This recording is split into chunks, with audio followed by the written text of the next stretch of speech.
Assalamualaikum warahmatullahi wabarakatuh.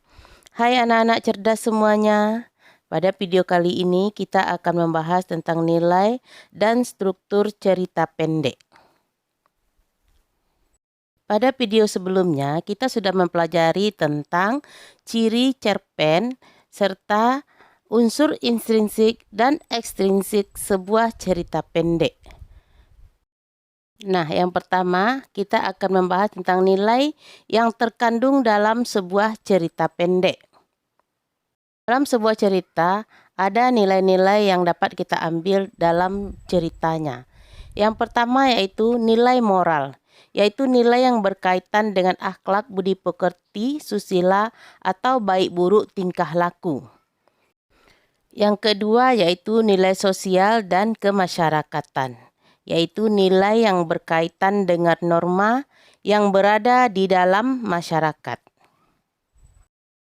Yang ketiga, nilai religius atau keagamaan, yaitu nilai yang berkaitan dengan tuntunan beragama yang sesuai dalam cerita tersebut. Yang keempat, nilai pendidikan atau edukasi, yaitu nilai yang berkaitan dengan perubahan tingkah laku dari baik ke buruk. Yang kelima, nilai estetis atau keindahan, yaitu nilai yang berkaitan dengan hal-hal yang menarik, menyenangkan, dimaksud juga dengan rasa seni.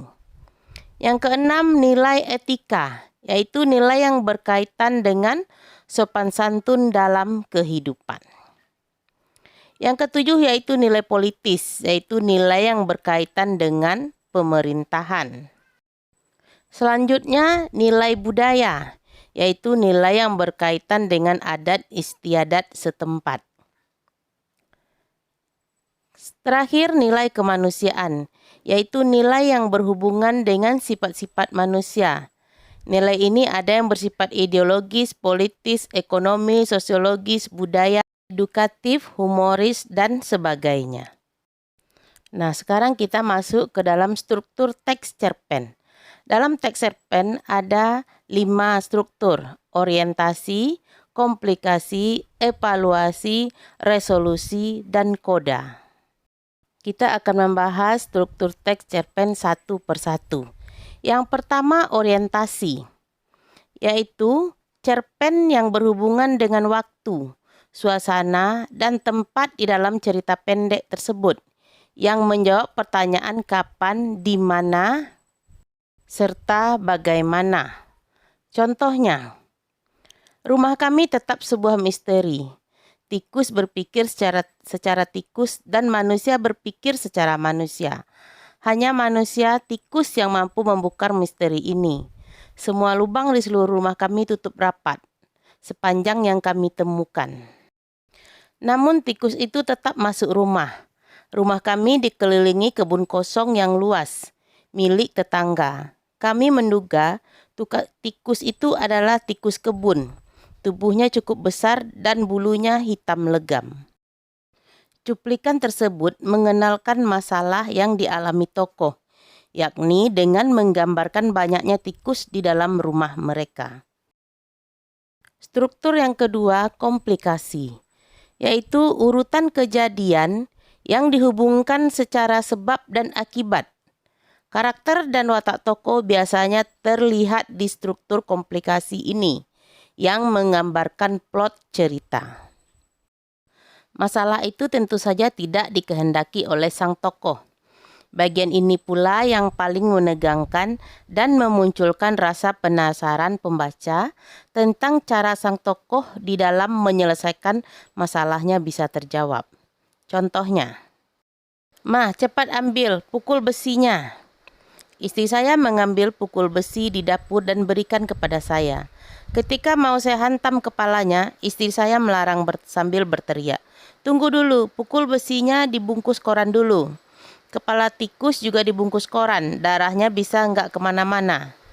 Begitu jengkelnya saya kepada istri saya yang tidak pernah belajar bahwa tikus yang meronta-ronta itu bisa lepas lagi. "Cepat sana cari koran," bentakku jengkel. "Kenapa sih marah-marah saja?" sahut istri saya dongkol juga. Saya diam saja, tetapi cukup tegang mengawasi tikus yang meronta-ronta semakin hebat itu. Kalau dulu berpengalaman lepas, tentu dia bisa lepas juga sekarang. Akhirnya tikus hitam itu saya hantam hingga 3 kali pada kepalanya. Bangkainya dibuang bibi di tempat sampah. Cuplikan cerita tersebut merupakan komplikasi, karena pada bagian itulah sang tokoh utama menyelesaikan permasalahannya, yakni dengan melakukan gerakan tangkap tikus bersama istrinya. Pada bagian itu pula timbul ketegangan puncak antar tokoh, termasuk implikasinya pada pembaca yang turut terlibat emosi dan rasa penasarannya. Kemudian hal tersebut terjawab, yakni dengan terkalahkannya tikus-tikus pembawa masalah mereka itu. Yang ketiga, evaluasi, yaitu konflik yang terjadi dan menuju pada klimaks. Dalam evaluasi ini, konflik atau permasalahan sudah mulai mendapatkan solusi dan penyelesaian serta menuju ke tahap akhir. Coba kamu perhatikan teks berikut. Beberapa hari setelah itu, istri saya mulai kendur ketegangannya. Kalau saya lupa menutup kopi, biasanya dia marah-marah kalau bekas kopi susu itu dijilati tikus. Tetapi sekarang tidak terdengar lagi sewotnya.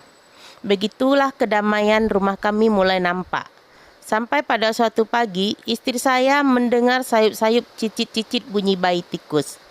Inilah gejala perang Baratayuda akan dimulai lagi di rumah kami. Penggalan cerita di atas merupakan akibat atau implikasi dari peristiwa puncak. Sang istri tokoh utama tidak tegang lagi dengan ulah-ulah tikus itu. Kedamaian di rumahnya pun mulai mereka rasakan walaupun itu bukan yang terakhir, karena masih ada masalah lain yang tersisa, yakni yang disebut dengan Perang Baratayuda, pencarian habis-habisan terhadap sisa dan sarang-sarang tikus. Struktur yang keempat adalah resolusi, yaitu ketika pengarang mengungkapkan solusi terhadap masalah yang dialami tokoh dalam cerita, berarti ceritanya sudah selesai dan sudah ada penyelesaiannya. Bedanya dengan komplikasi yaitu pada bagian ini ketegangan sudah lebih mereda.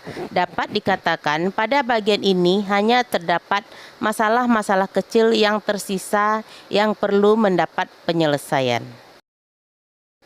Nah, coba perhatikan kutipan cerita berikut. Kamu baca. Dalam kutipan tersebut menceritakan penyelesaian masalah sebagai akhir dari konflik utama. Tidak lagi ada ketegangan di dalamnya. Semua masalah pun dianggap tuntas dengan dimasukkannya anak-anak tikus ke dalam kantong celana Bang Maman. Dan sebagiannya lagi dibuang ke gerobak sampah dengan entengnya. Struktur yang terakhir adalah koda, yang merupakan komentar akhir terhadap keseluruhan isi cerita, yaitu nilai atau pelajaran yang bisa didapat dari teks cerita pendek oleh pembaca. Pesan dan amanat dapat menjadi intisari cerita yang bisa dipetik oleh pembaca. Coba kamu simak kutipan berikut. Tikus-tikus tidak terpisahkan dari hidup manusia. Tikus selalu mengikuti manusia dan memakan makanan manusia juga. Meskipun bagi sementara orang, terutama perempuan, tikus-tikus amat menjijikkan. Mereka sulit dimusnahkan. Perang melawan tikus ini tidak akan pernah berakhir.